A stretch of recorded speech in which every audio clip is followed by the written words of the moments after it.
Dans cette vidéo, je veux parler d'une vitamine intéressante, la vitamine B1 et des effets d'une carence dans l'organisme.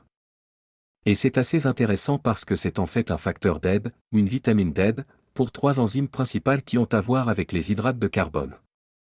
Lorsqu'une personne adopte un régime cétogène, tout le mécanisme de combustion des graisses dans les mitochondries change. La mitochondrie a besoin de beaucoup de vitamine B1. Il faut donc aussi beaucoup de vitamine B1 pour le métabolisme des graisses. Voici donc les symptômes. Numéro 1, l'énergie nerveuse. Une accumulation d'énergie nerveuse comme si vous alliez exploser, vous êtes très agité. Vous n'arrivez pas à vous détendre.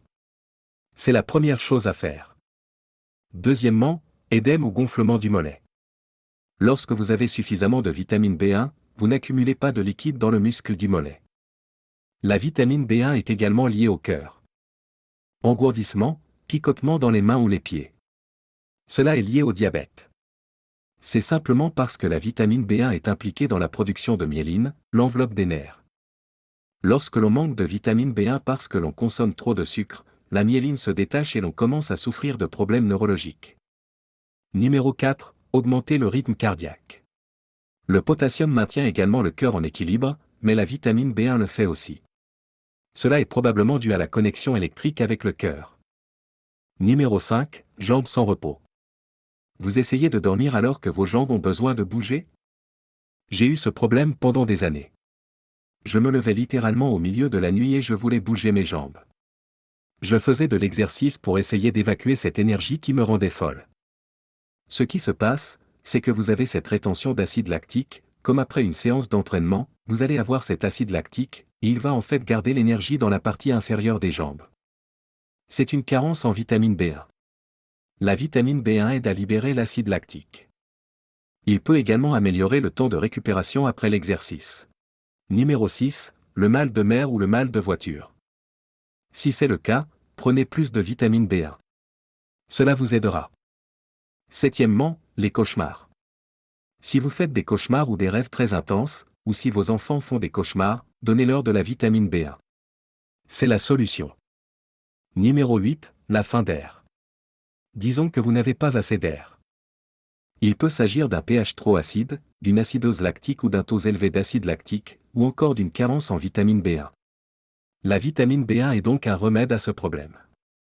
Qu'est-ce qui provoque une carence en vitamine B1? Numéro 1, le sucre. Les sucres cachés comme les céréales raffinées. Ou des sucres cachés, comme les jus de fruits. Des choses comme ça. Troisièmement, l'alcool fera l'affaire. Quatrièmement, les lésions du foie, comme la cirrhose ou la stéatose hépatique. Parce que le foie doit métaboliser une grande partie de ses vitamines B. Cinquièmement, le stress épuise la vitamine B1.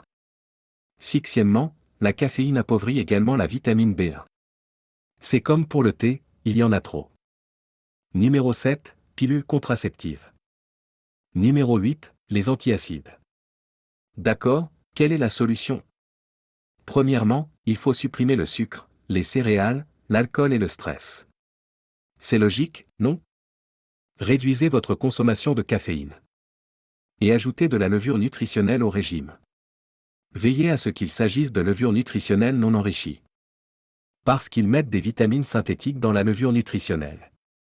Je ne recommande pas de prendre des vitamines synthétiques à moins de faire une cure de désintoxication. Mais en guise d'entretien, achetez des produits naturels ou de la levure nutritionnelle concentrée. Merci d'avoir regardé. Abonnez-vous à la chaîne pour des vidéos comme celle-ci.